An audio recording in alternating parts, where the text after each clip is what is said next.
Hey, what's going on, guys? It's Friday. Beautiful day outside. Just woke up from a nap, and today I'm doing tie rods. So let me get set up, get the camera set up, and I will see you guys in a few seconds. All right, so I got the car jacked up, got the wheel off. And let me show you why I'm going to replace the inner tie rods here. You can see this boot is just completely ripped, and the inner tie rod's been exposed to the elements for quite some time now. There's no play in it, but if I got to take all this off to get a new boot on anyway, I'm just going to replace it. And plus I had to replace the passenger or the driver's side. So whenever I do one side, I like to do both, just so everything's all done at the same time. So what I gotta do now is take my impact, and I'm gonna take off this nut here. That's a 19 mil, and then break this locking nut here loose. Pull the outer tie rod out, and then use this tie rod remover tool right here. I rented from AutoZone. There's a part number right there. And basically what you do is you find the right size. I believe it's, so on my Jetta, it's 1 1/4 inch. You put this on the back side of the inner tie rod, and then this guy, you just put the inner tie rod in here, and there's 2 slots on each side. You can see one here and one here. Those slots go here. This slides in the slots, and this little ring here locks everything in place. And then you'll take a 1/2 inch breaker bar or impact, and that's how you get it off. And once you get it off, put the new one on, tighten it down, good to go. So yeah, here we go.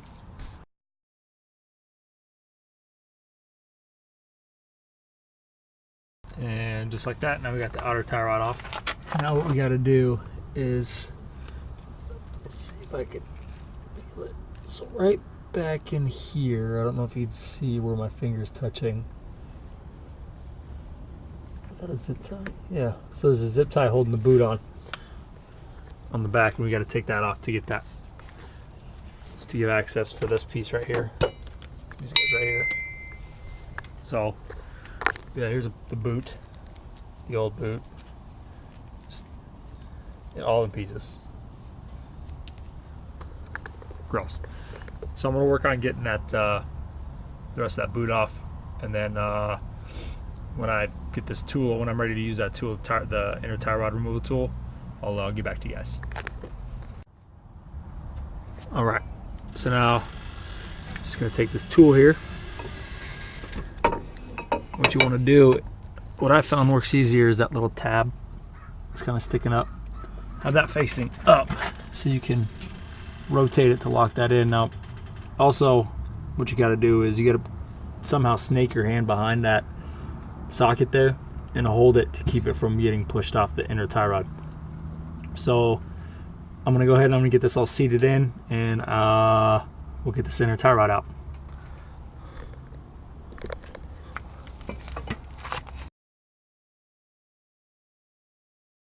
All right, we're all locked in. Now what I'm doing is I got my hand on here, and I'm pulling on it towards me just slightly, just to keep pressure on that socket on the inside there. Now what I'll do next is I'm gonna take my breaker bar here, and you're just gonna rotate it. Spin it out, lefty loosey, righty tighty.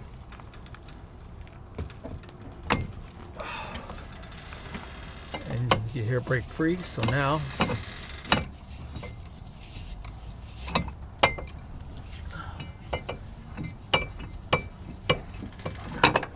boom, there she is.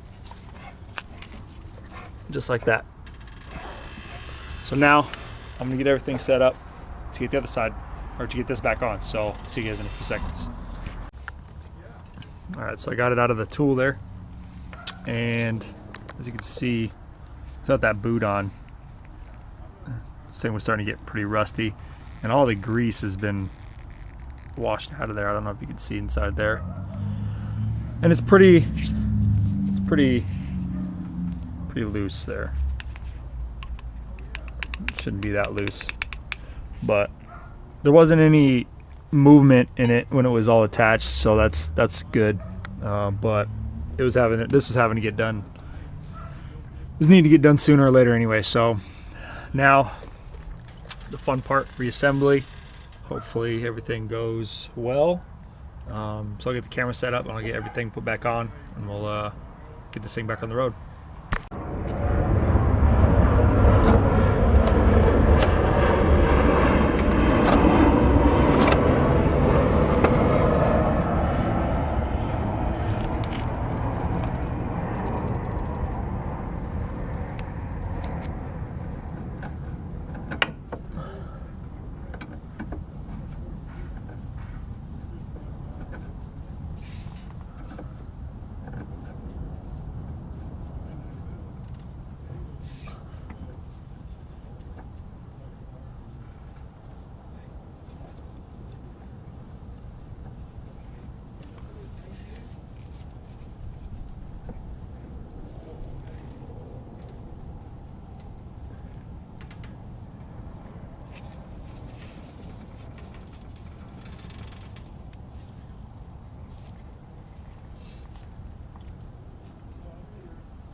Okay, now that we got the new inner tie rod in and cinched down, for the boot, I went and just got a universal one from AutoZone. There's a part number there, and it's a trimmable one, so you just cut it down to where you need it. And since I already did the driver's side, I know where to cut. So this side, this goes on the outer part of the tie rod, and you just leave that side alone. But if you look on the inner portion that goes on the steering rack, you'll see there's that edge, there's another edge here, and then this one right here. That's where you're going to want to cut all this excess off right here. So from here over is just going to get tossed in the trash. So I'm going to get some scissors and I'm going to cut this, and we'll get this installed. And this actually is probably the hardest part of this whole process, because you got to put it on the steering column or rack itself. So I'll be right back with some scissors. We'll get to cutting.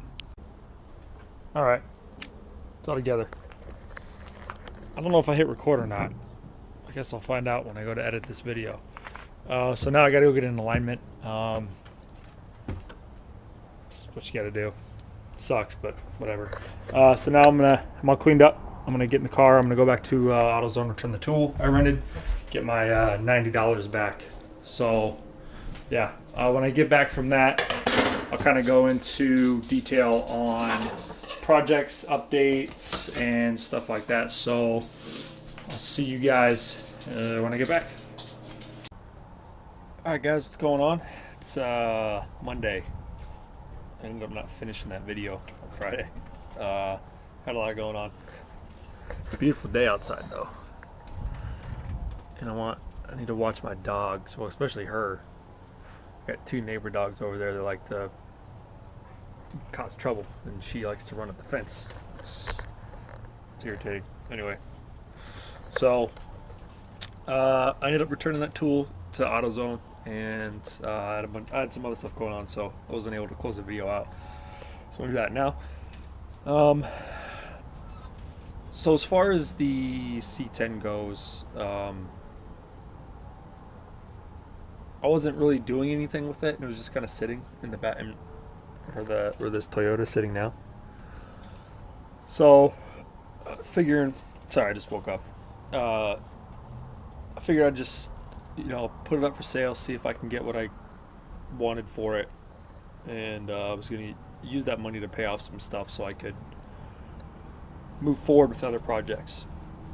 So I had it up for sale for a couple months, and then finally some guy from Virginia hit me up, and he ended up buying it, which was cool, which was a weird experience in itself. I've never done anything like that before, where I've had to have a shipping company pick up a vehicle, so that was interesting. So I sold the C10, got rid of that. Now how I ended up with the Jetta. So I started working for my buddy up in Redmond, which is another half-hour, 30-minute drive after Renton, which is another 30-minute drive from where I live, 30 to 45-minute drive from where I live. So I would wake up in the morning, drive to Renton, 30, 45 minutes. I would work there 8 hours, and then I would get off there and I'd go to my buddy's shop, work there for 4 hours, Monday through Friday. So I needed a vehicle that was getting better fuel economy than that Mazda Protege was. Now, Mazda was getting like 22 to 25 miles a gallon, which isn't bad, but when you're driving as much as I was, I needed something that got better fuel economy. So there's either the Geo Metro, which is in the garage, or I can find a Volkswagen TDI turbo diesel that I could drive. So I opted for that. I started looking, and I found one. This guy was selling for $800, so I picked it up, got that, and I'll get more into that in another video when I go over the Jetta itself. So I picked up the Jetta, sold the Mazda Protege back to the guy I bought it from because he wanted it back.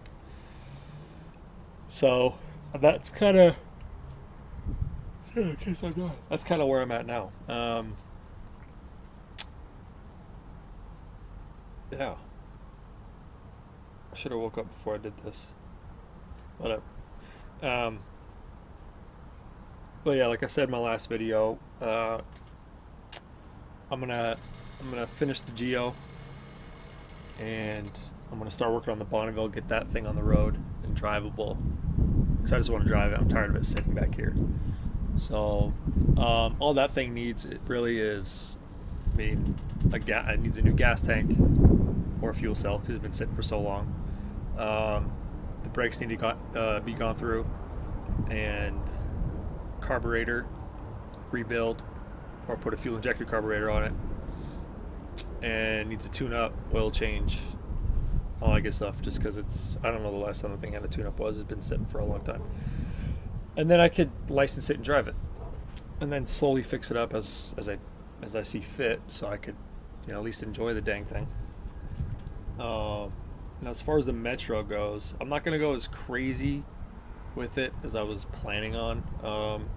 I am going to finish the wire tuck since I've started it on the driver's side, and the dash is already out and all that other kind of stuff. So I'm going to finish the tuck and shave up on the driver's side, engine bay, and then I'm gonna with the motor, I'm just gonna put all new.